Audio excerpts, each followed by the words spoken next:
How's it going, boys, girls, and squirrels, and welcome to episode 7 and 8 of Buddy Daddies. This has been kind of a weird anime season, so usually I don't really react to new shows coming out just because all of the other big reaction channels are already covering them. Like Chainsaw Man was a good example. I didn't get a ton of views on any of my Chainsaw Man videos because like who wasn't talking about Chainsaw Man? And on top of that, I don't really cover a lot of shonen on this page, so it makes sense that those didn't do super well. But regardless, I decided to react to Buddy Daddies because I know a lot of you loved Spy Family, and I know this is a show a lot of you were looking forward to. And it's good, I am enjoying it. The weird thing about the winter anime season of 2023, though, is despite Buddy Daddies being good, despite Trigun Stampede being really good, despite High Card having a single fan and that being me, nobody is really talking about any of these shows. The Buddy Daddies hype fell off so hard, so quickly. Same with Trigun, and like I said, I'm the only person who was ever hyped about High Card. My point is, there are good anime going on right now that nobody is really talking about. And I just find that interesting. I think people are just like winding down after the insane season that was the fall anime season of 2022. I think people just kind of need a breather from that, especially considering that in just a couple of months, we're gonna get Jujutsu Kaisen and Demon Slayer back. But it's just unfortunate that high quality shows like Buddy Daddies, despite what Tom may say, and like Trigun Stampede are kind of just like falling into obscurity as a result. But I'm certainly not going to contribute to that, so let's go ahead and do our best to get the hype back going for Buddy Daddies. Come on inside. Karin, what are you doing here? Where's Kazuki? That was the coldest open in all of anime. That opening was ice cold. I thought I was watching The Revenant for a second. I thought this was a flashback episode taking place on the planet Hoth for how frozen that opening was. That was so ominous. It was like a Kakegurui character wandered into the bar.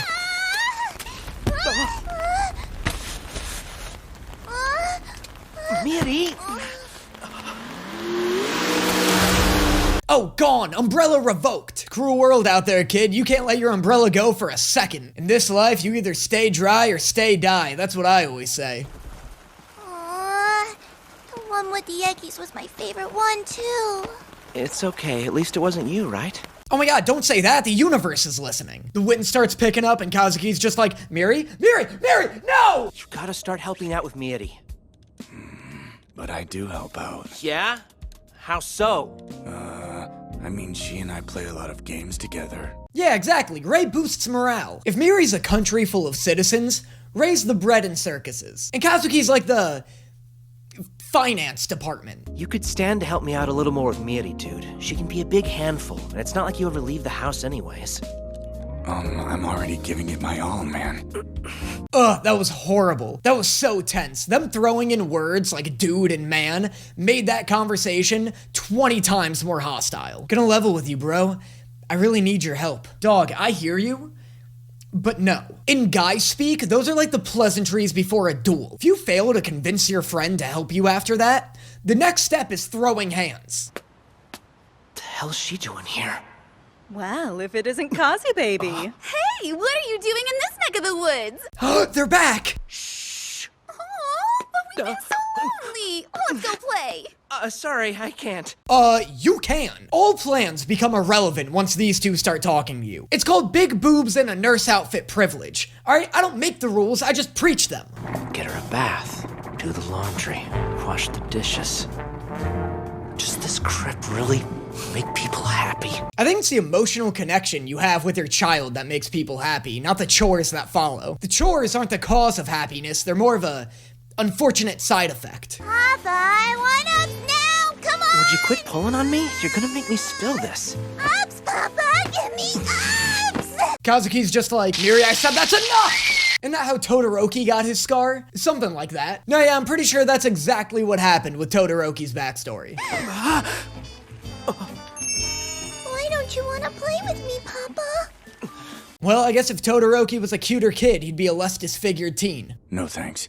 I hate tomatoes. But I hate them too. Happiness, huh? What is it?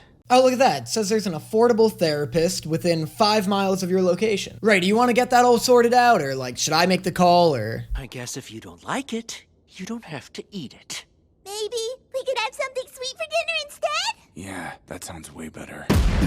Look, at some point, Kazuki's gonna murder somebody he shouldn't in this show. I've already predicted that much. This is the first time I've actually been concerned that that person is going to be Ray. Would you two stop treating me like your freaking maid already?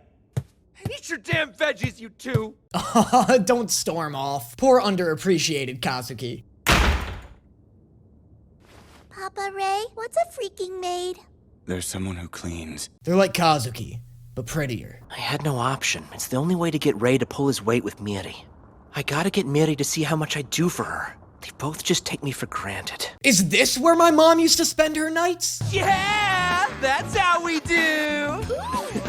You're on fire today, Kazu baby! Talk about a winning streak. Whoa, in that case, let's keep going. This was such a better idea than paying attention to your child.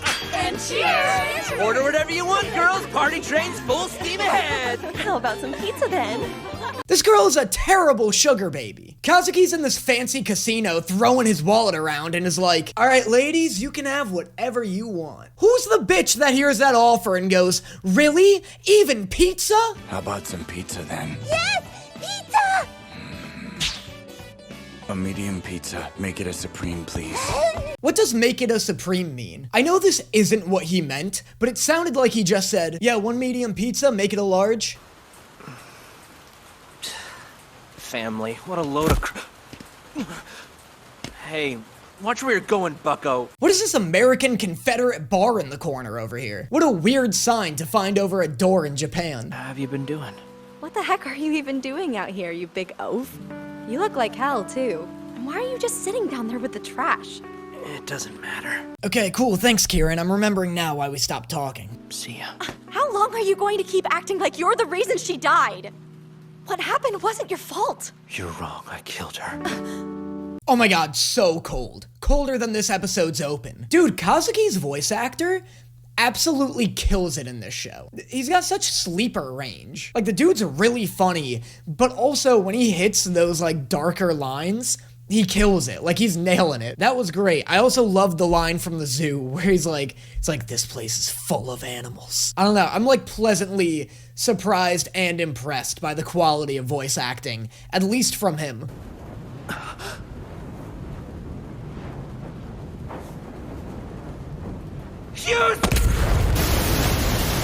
Oh, what? You absolutely did not kill her. You didn't even indirectly kill her. Somebody else shot those tires out. I get that you're upset about your wife or fiance's death or whatever, but you, like, didn't even accidentally kill her.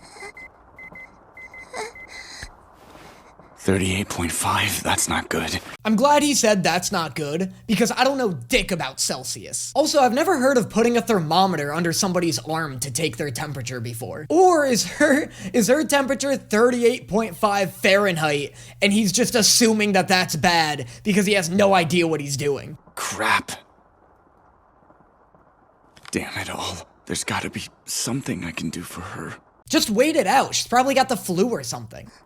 Wait. Where's the hospital?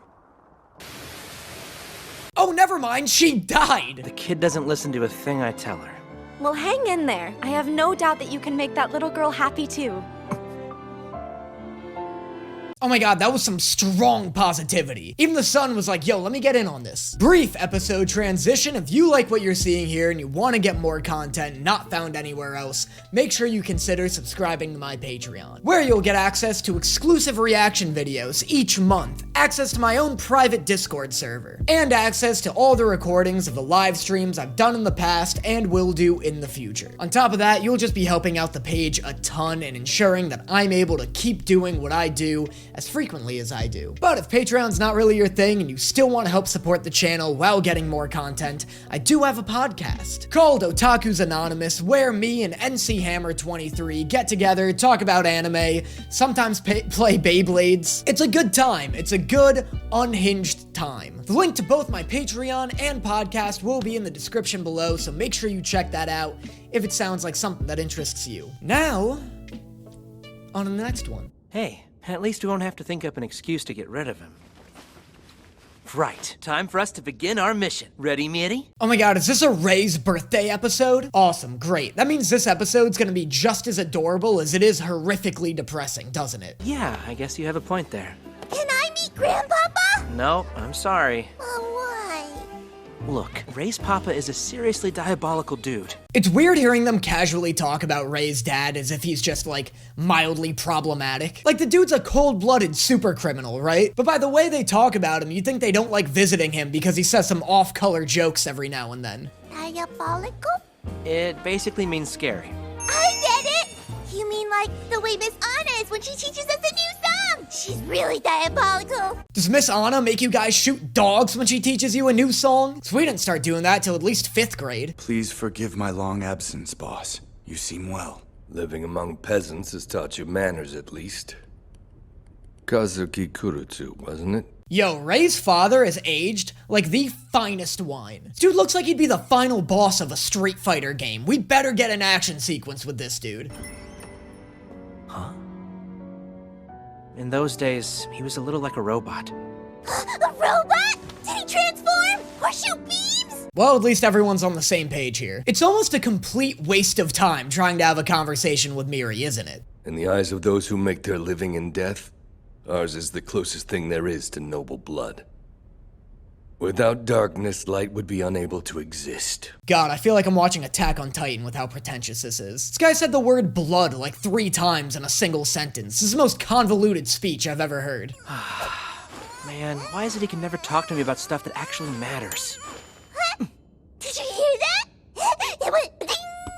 I would love to see what this voice actress looks like in her booth. I'd like to remind you guys that this is a fully grown woman voicing this character. You'd have to do a line of coke before recording to play this character, right? He trained me in the use of a variety of weapons.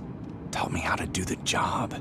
What could have led him to betray the organization? Did you consider that your dad's a prick and nobody likes him? I mean, I'd say that's a pretty good reason for someone to betray his organization. Is it for the Suwa family? Or perhaps for pleasure? Why do you kill? Out of curiosity. That's a crazy answer. Curiosity? A car exists so that somebody can drive it. Money exists to turn desire into reality. Guns exist to inflict violence. Oh, okay, so this guy just asked Ray why he kills, so Ray would ask him back, right? This guy had this whole soliloquy ready to go. He didn't give a shit about whatever Ray was gonna say. Be sure to remember the last thing he says in the moments before he dies. Their last words. I keep a record of them. Hey, how about no? Don't help this guy build his weird fetish death journal. Well, let's do this and see how well you manage.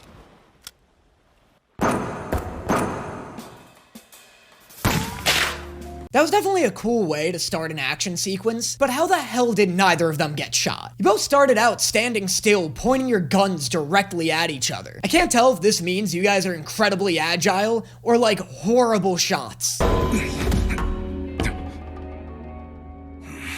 I think Papa Ray gets sad sometimes. He's not really sad. That's just what his face looks like. This incredibly sad transition is brought to you by the letter J. For Jesus. Jesus Christ. Honestly, men can be such a mystery, you know? And where'd you pick that saying up? Television? Mama used to say it when she was drinking, Did Miri get into Ray's Prozac or something? with all his favorite foods waiting for him, so he'd be extra special surprised. Do you think we'll be able to see him smile when he gets home? Oh my god, why is Miri developing secondhand depression from Ray? I didn't even think Miri was sentient enough to feel depressed. You know, I bet we will. Why would you promise her that? Ray literally never smiles. I don't smile is practically his tragic backstory. Feels just like old times, huh? I never did manage to beat you back then. You can't just add a whooshing sound effect and pretend he did an impressive knife trick. You've gotta actually animate him doing the trick. Bring it on.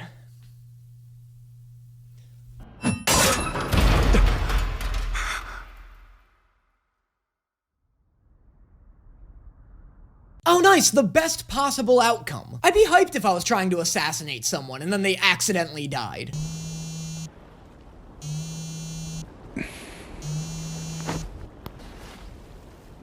Back by dinner, I believe I said. I love that Kazuki's completely transformed into a nagging housewife at this point. Hey you! What in the hell, dumbass? This show has my favorite usage of swearing. What in the damn fucking shit are you doing, dumbass? Get in the car! Unshaven, ungroomed with those dead zombie eyes of yours. Living like a shut-in. Well, I suppose some things never change. Which part of this incredibly mean conversation was supposed to cheer him up?